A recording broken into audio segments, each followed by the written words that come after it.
Hello, hello, hello. So today we are talking about Miss Zsa Zsa Gabor. She was known more for her personal life, probably more so than most actresses of her day were known for their acting credits. She married 9 times, but tries not to count all of her ex-husbands, which says she wasn't in it for love, maybe for the diamonds, but she was a woman who liked a certain kind of man. Now, to go over some of her notable works, she did star in Moulin Rouge from 1952, Alice in Wonderland from 1966, and she made a lot of appearances on popular TV sitcoms. I do remember an episode of Fresh Prince of Bel-Air, which when I first saw it, I didn't know who she was, but I have since learned that was Zsa Zsa. So yes, she was in Fresh Prince. She was in Bonanza, The Facts of Life, Sybil, Burke's Law, Knots Landing, a number of TV shows. Anyway, that's not what we're talking about today. So, hello, my name is Tamika, and whether you stumbled upon Junkie for a Story or are here by intention, thank you for stopping by. I hope you enjoyed this video, and if you do, please give it a like at the end and subscribe. Don't forget to click the bell to turn on notifications. That way you won't miss out whenever I release new videos. The autobiographies I reference in this video are One Lifetime Is Not Enough by Zsa Zsa Gabor and Wendy Lee, and Zsa Zsa Gabor, My Story by Gerald Frank. And now back to the video. Zsa Zsa asked her first husband outright to marry her. He told her in a previous conversation that he would marry her when she became a woman, and she held him to that promise.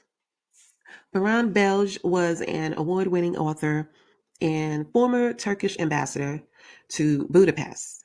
At the time that they married, he was the leader of the Young Turks, Turkey's nationalist movement. She liked to think of him as a leader of propaganda. She thought the marriage would be smooth sailing with no consummation, she says. But she was quite young, so it's understandable why she was naive. Unfortunately, her sister-in-law had to remind her of her wifely duties. Belge was a mysterious man who spoke few words to his young wife, which may have led to her seeking attention from other men of power. In one of her biographies, she says they did not consummate the marriage. And in another, she insinuates that they did. So, although given his age, I can't see him tolerating no consummation of the marriage. But who knows? So, Zsa Zsa was flirtatious and engaged in infidelitous affairs with powerful men she met through her status as the wife of. It was clear she did not find her husband attractive. As a woman 20 years his junior, she was not ready to resign from romantic affairs, but not willing to submit to her husband. She left Budapest and her husband on February 15th, 1941. Her next husband was Conrad Hilton. He was the owner of the Hilton fortune. He bragged about murdering anyone who crossed him. Gabor believed that he only married her because she would not have sex with him. They married in a civil ceremony in Santa Fe, New Mexico on April 10th, 1942. Her new husband thought he was taking her from the slums to Bel Air. He had no clue who he married and seemed disinterested in finding out. The marriage was typical in the sense that she was a bored housewife to a powerful man. Maybe the most arousing trait he possessed was his jealous temper. She had little to say about husband number two. They separated and lived in separate residences until they divorced, which at the time she was still pregnant with their child. The separation seemed cordial, and Conrad even supplied her parents with a suite at one of his hotels after they fled Hungary and the Nazi takeover for safety and refuge in America. Zsa Zsa never quite goes into details about what caused the split in the My Story biography, except to say that he wasn't at home much. But, is any millionaire? So she gave birth to her daughter with her parents at her side. As a single woman, she was at the hospital with her parents, and her daughter was born. Now, in her second biography, which came years later, I am not sure how long ago. You know what? I started to say maybe Conrad was not alive at the time of this publication, but I believe he was. So I'm not sure why she switched her story with Conrad Hilton. And One Lifetime is Not Enough. But in that book, she alleges that he raped her while he was recovering from an accident that left him wearing a cast on his leg. She said, first we had coffee, then, incredible as it sounds, but quite believable if you had known Conrad, his forceful nature, and his intense virility. He raped me. So my suspicions were correct. Conrad Hilton Sr. died in 1979, and One Lifetime is Not Enough was published in 1991. So that might explain the change in her story. Again, this story was not in the My Story book, but she put this in One Lifetime is Not Enough. So I don't know what made her change her tune, but that's what we have. Now, also in One Lifetime is Not Enough, she does allude to an inappropriate relationship with her stepson, Nicky Hilton, who was married to Elizabeth Taylor at the time. But they were going through a separation. She declares that her feelings for Nicky changed and she saw him as a man, not her husband's son. They both complained to one another about their spouses and ended up in bed together. Zsa Zsa goes on to say this was the beginning of she and Elizabeth Taylor sharing a string of men.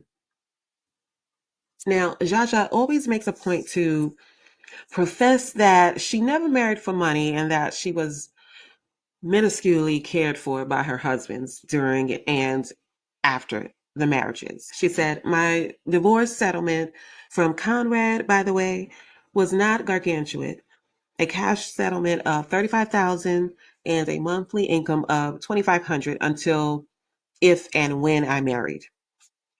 That is what she got from billionaire Conrad Hilton Sr. And now on to husband number three. Zsa Zsa saw her next husband in a movie and phoned her sister, Magda, telling her that she would marry this Hollywood star and stranger.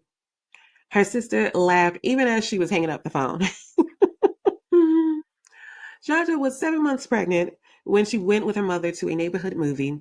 They saw The Moon and Sixpence, starring British actor George Sanders.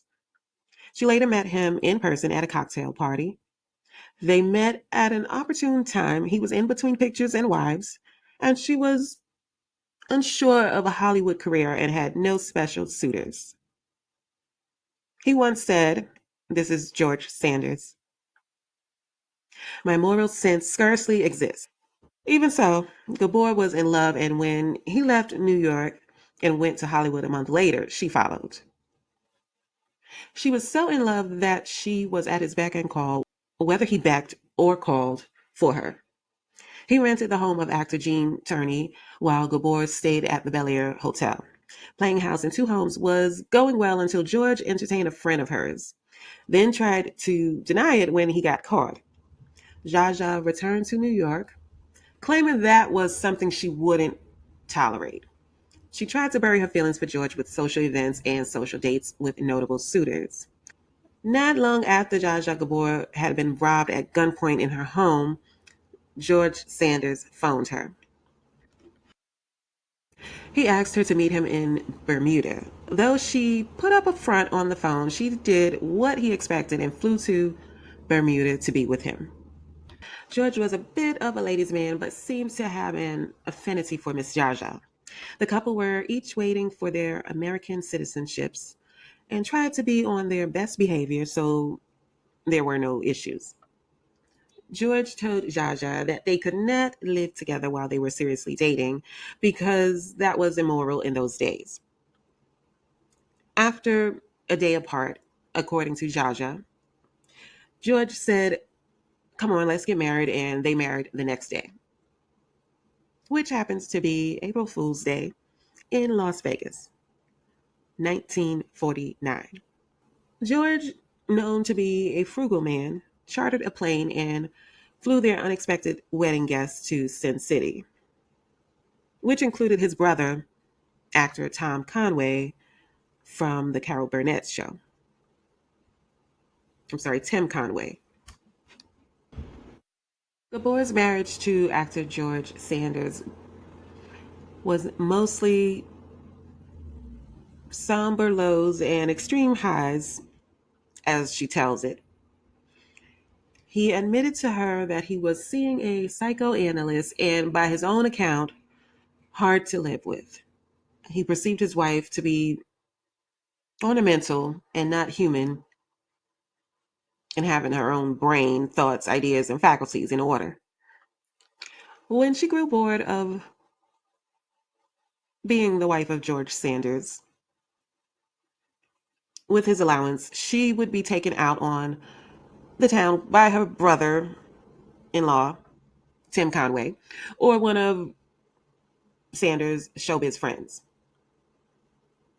Her husband saw them as no threat for her to be in the arms of another man.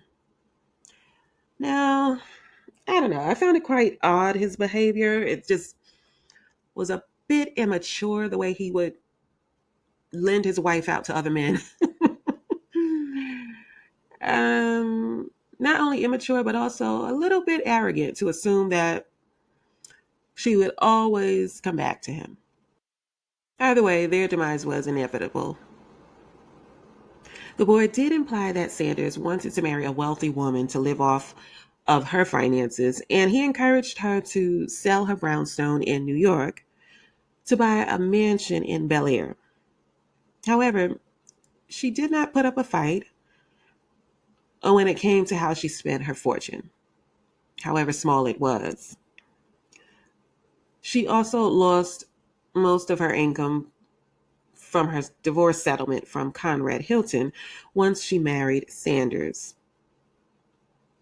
They had a temporary separation after Zsa Zsa walked off the set of the Tallulah Bankhead program. She got that gig based on George's recommendation. Zsa Zsa did not like the tongue-in-cheek humor of the lines she was given and thought it belittled her and ridiculed their marriage. George was furious and threatened to leave if she did not return to the set. Gabor left anyway, and George packed his two suits and precious piano and left their marital home. Zsa Zsa finally let her pride lose the battle and gave her husband a call, begging him to return home.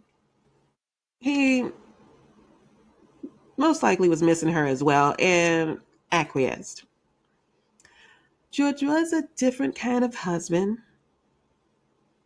He had a propensity to call on his single male friends to take his wife out on dates. I mean, the signs were all there that he was no husband and that she should not waste her time. Still, she chose this person for marriage. Then came Porfirio Rubirosa. According to Zsa Zsa, he was the only man to make her husband jealous. She once threatened to have an affair with him, and now he was in her presence. They had adjoining suites, and he took her out on a date, of course, when her husband was away filming. This was when Zsa Zsa was filming Moulin Rouge, directed by John Huston. No, she wasn't filming it, but the film was premiering. They got close in a way that seemed sensual, but did not cross the line completely. Zsa Zsa dined with Ruby as if she were a single woman, looking to clutch the most desirable bachelor. She embarrassed her husband, who had to read about it in the papers, although he told her he forgave her and even encouraged the affair by sending Ruby replies as Zsa Zsa. But in 1953, his forgiving heart gave in. Sanders filed for divorce. During the Christmas holiday, George broke into her home through her bedroom window to catch her and Ruby, so he had grounds to deny her alimony. Such a petty man. She admitted she was still in love with him, and even Ruby realized it too. But don't cry for Ruby, okay? He's no innocent man. He was wooing Barbara Hutton on the side while trying to convince Zsa Zsa to marry him. All parties are guilty, okay?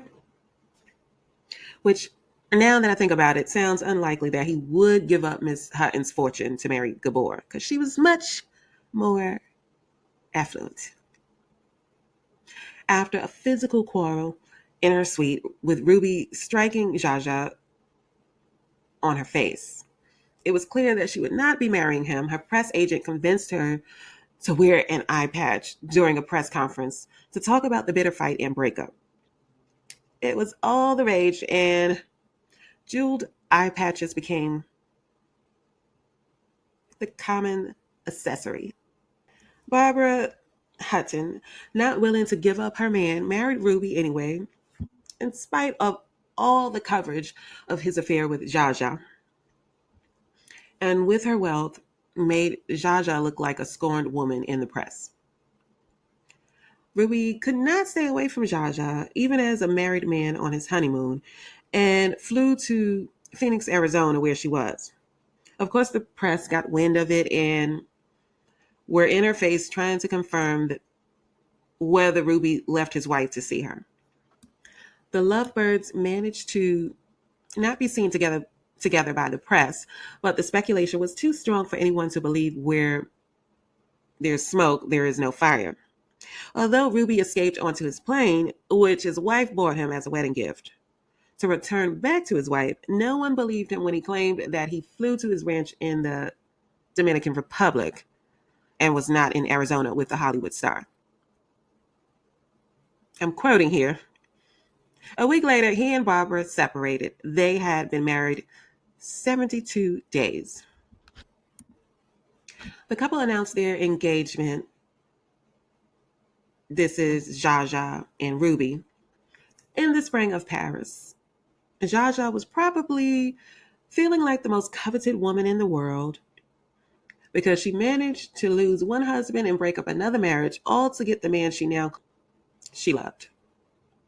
Even though they portrayed to the press and public that they were engaged, Zsa Zsa was enjoying her freedom as a soon-to-be divorced woman. She liked earning a living and not having to depend on a man. However, Ruby wanted her to quit her Hollywood career, which not only afforded her financial security, but contributed to her confidence and self assuredness. It was his insisting that she give up her career and his violent, drunken binges that tore her away from him and lured her into the arms of Mr. Hal Hayes. Hers was an architect and contractor, and most importantly, a professional bachelor.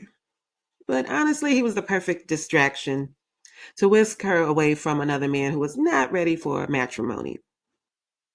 George Sanders later married Zsa Zsa's sister Magda in 1970 to spite his ex wife, but the couple divorced in 1971. Zsa Zsa remarked in One Lifetime is Not Enough that George did this because she turned him down when he proposed remarriage. But I wonder what was her sister's reason for marrying her own sister's ex husband. Hmm. It seems the difficult and complex man was still unhappy and still hadn't learned that spewing vindictive slights wouldn't fill the void. George Sanders committed suicide in a hotel in Barcelona, Spain in 1972, overdosing on 5 vials of Nembutal. He left a suicide note saying, "Dear world, I am leaving because I am bored. I feel I have lived long enough. I am leaving you with your worries in this sweet cesspool. Good luck." We are not done yet. Stay tuned for the story of how Zsa Zsa became Princess Zsa Zsa Gabor. And unfortunately, there are two more suicides linked to this star's name. We are on husband number 4, Herbert Hutner. After some motherly persuasion, Gabor chose an ex husband based on conventional standards. Hutner was an investment banker, lawyer, and philanthropist.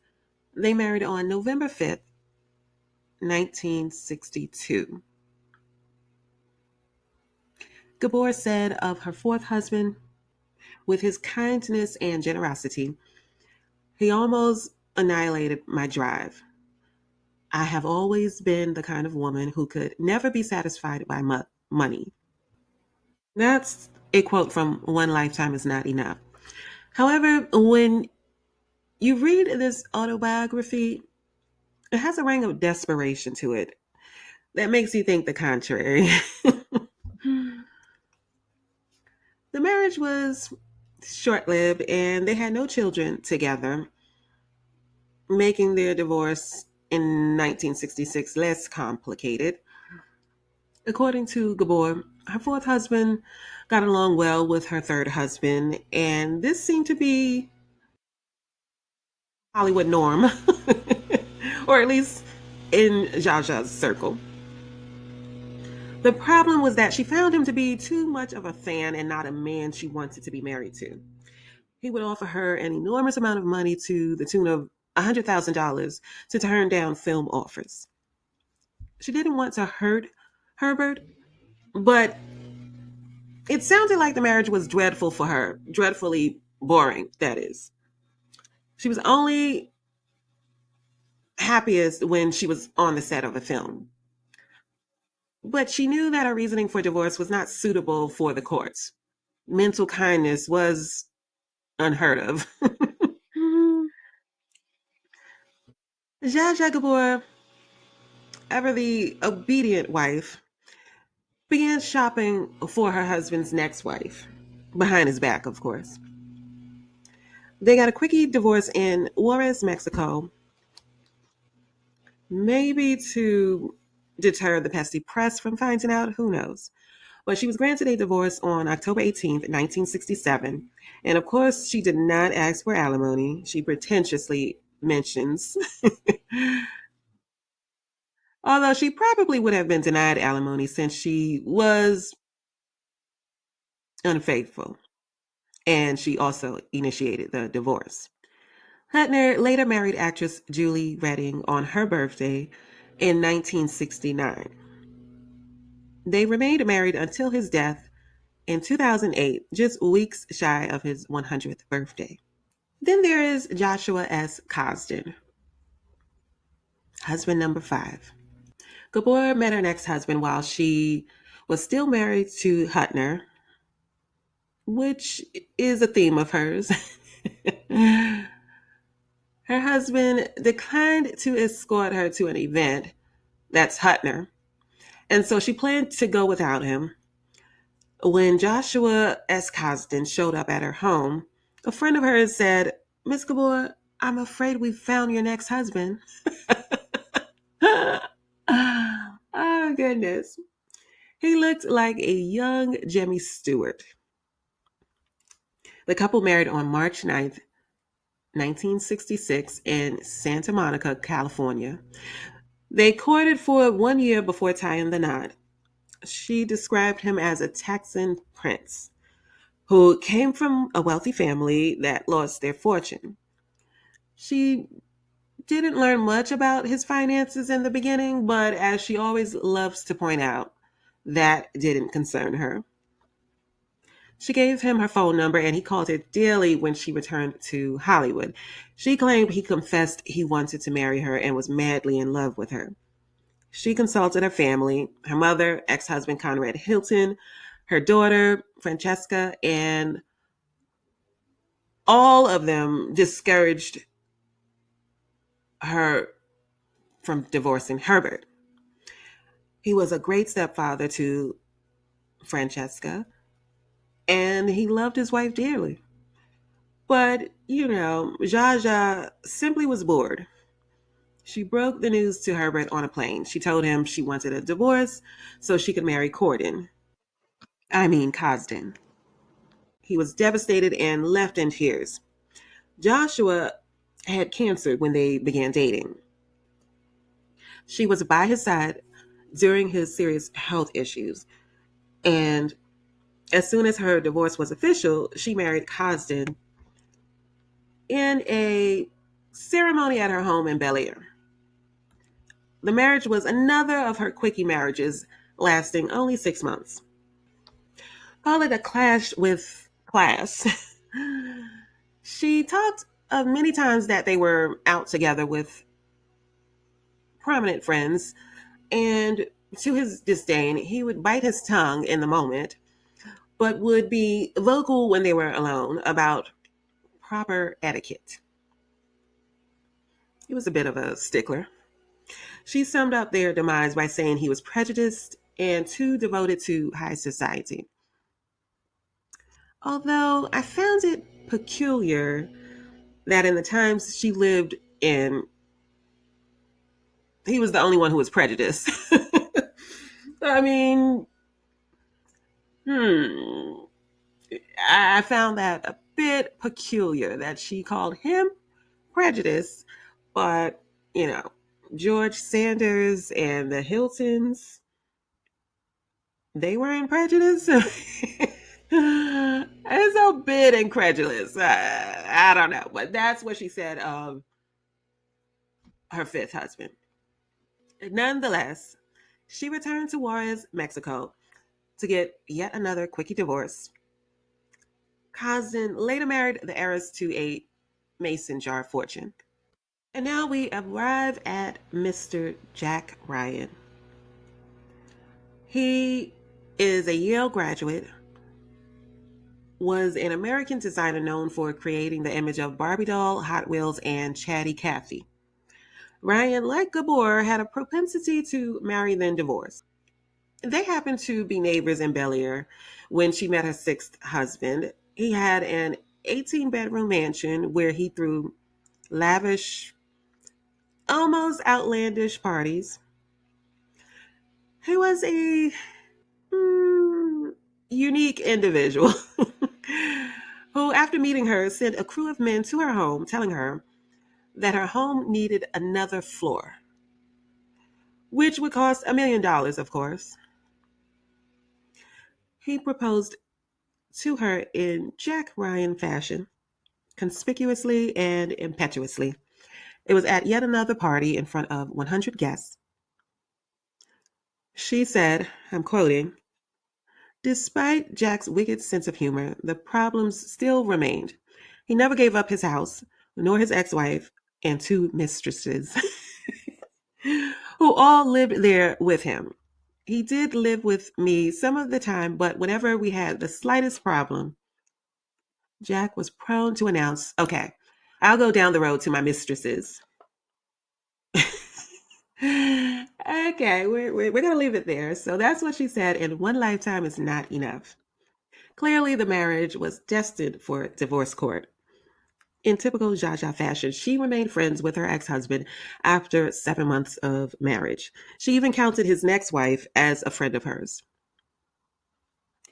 One quirky story about their marriage is that he disassembled her Rolls Royce to, his intentions were to build her a limousine.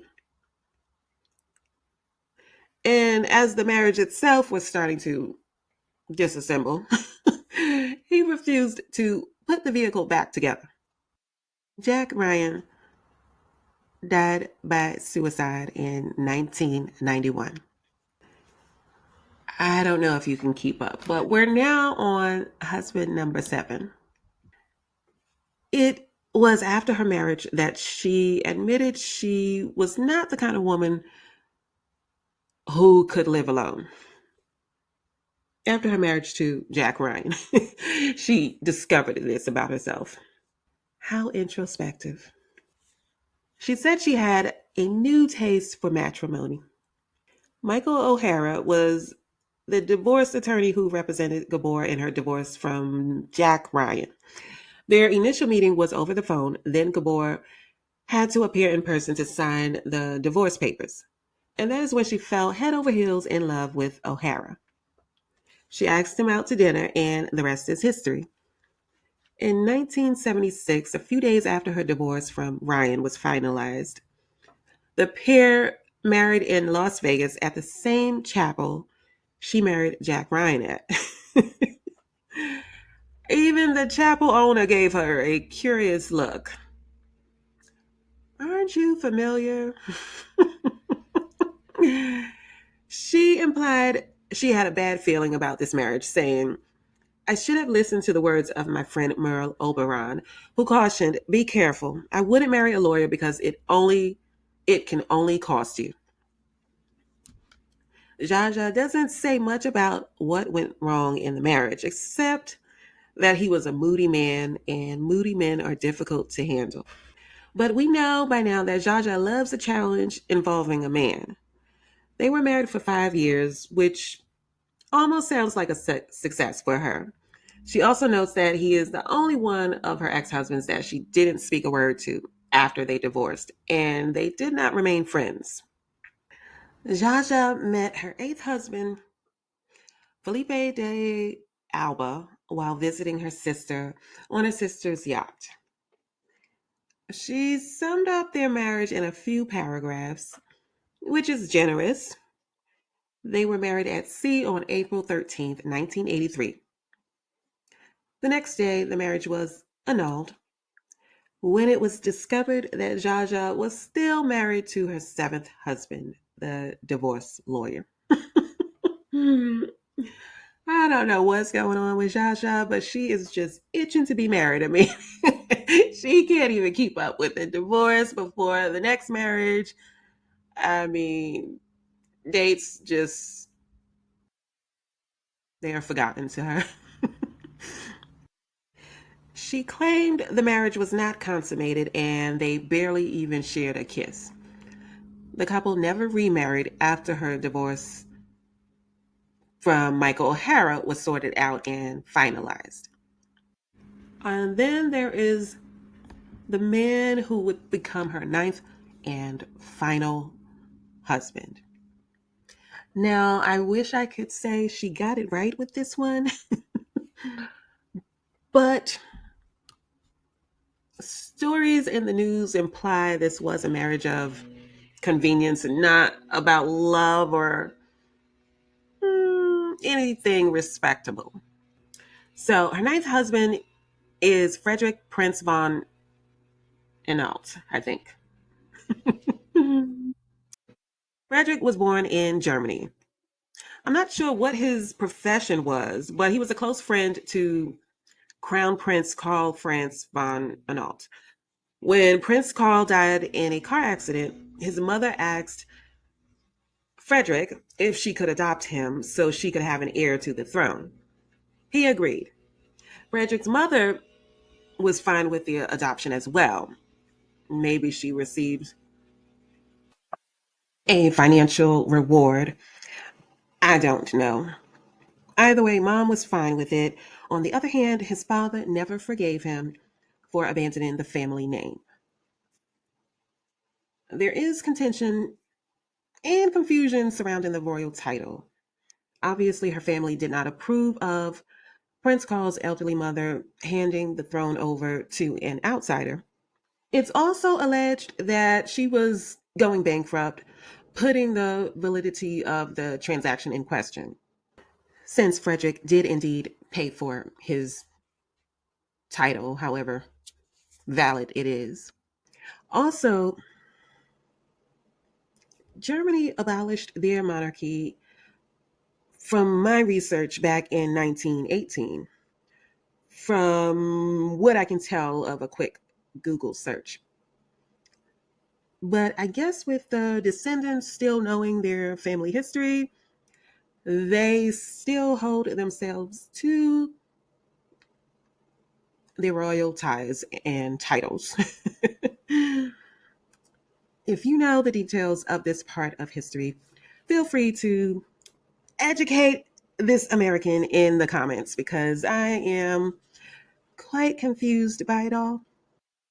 The two met, Zsa Zsa and Frederick, after sharing the same photographer for two separate photo shoots. He spent a lot of time whining and dining Zsa Zsa, hoping to impress her. Then his adoptive mother died. He returned to Germany to handle the estate affairs. He proposed marriage to Zsa Zsa in a letter during this time while he was away.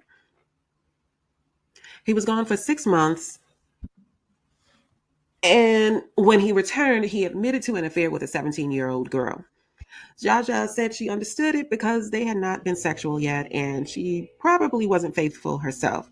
I think we all know what kind of woman Zsa Zsa is. She knew she loved him, and although she was warned about his four previous marriages, she still wanted to marry Frederick. But she had a sneaky suspicion there was more to the story about this 17-year-old girl. Soon, Zsa Zsa's suspicions would be exposed in the papers. Frederick told his bride to be that he did not propose marriage to Andrea Molnar. But it does make you wonder why she would waste time on such an old man if she was not aiming for the title. Either way, the 17-year-old committed suicide after learning that the Prince of Germany was marrying Zsa Zsa Gabor. Even if you believe Frederick's version of what happened in their 6-month affair, it's hard to fathom that he didn't waive the possibility of the royal title at this young girl to get her in bed. I'm guessing he was at least twice her age, and she was Miss Hungary. So she could, I'm guessing she was a looker, right? She could have easily married another man who was age appropriate, more attractive, maybe even an aristocrat. Probably not titled, but she could have done well for herself. It's more plausible to believe he dangled the royalty cherry in her face to use her for sex while he was luring Zsa Zsa into matrimony. Shame on Zsa Zsa for moving forward with the marriage, knowing this about her soon to be husband. Nonetheless, the couple married on August 14th, 1986, at her home in Bel Air, and she spoke blissfully of her marriage to the prince. In the end, Frederick was her last husband and by her side until her passing in 2016. However, I do see him as an opportunist. His name is attached to numerous scandals and attention seeking moments. He also had a tumultuous relationship with his stepdaughter, Gabor's only child, and he seemed to be money hungry. Well, that does it for the nine husbands of Zsa Zsa Gabor. Now, I must say, when it comes to her second autobiography, I found the stories she told in One Lifetime is not enough to be desperate. Like, she was desperate for money. The problem with dependent on men in marriage is that that is a young woman's game. So, as you get older, rich men no longer want you when they can trade you in for a younger version who's probably less intelligent, which is always a plus. Some advice Bob Hope gave Zsa Zsa about comedy is never try to get a laugh at anyone else's expense but your own. I would swap out laugh with money because this really puts her in a different light. And I would argue it doesn't look good on her. I mean, some of the stories had a ring of malice to them. Just a bit. Just a bit. Or jealousy. One or the other. Anyway, I had fun reading about Miss Zsa Zsa Gabor. So that's going to do it. Thank you again for watching and listening. Don't forget to like, comment, and subscribe. I would have put links in the description, but these old biographies are getting more and more difficult to find. So I'll just tell you again. The first one was, which covers her first three marriages, is Zsa Zsa Gabor, My Story by Gerald Frank. And then the second one, which covers all of the marriages, is One Lifetime is Not Enough by Zsa Zsa Gabor and Wendy Lee. I must say her story is interesting, and I hope someone will do a more comprehensive biography of the icon. But this is what we have for now. Thank you again for watching and listening, and let me know your thoughts, opinions on this series if you like this kind of content from me. And I will catch you in the next one. Bye.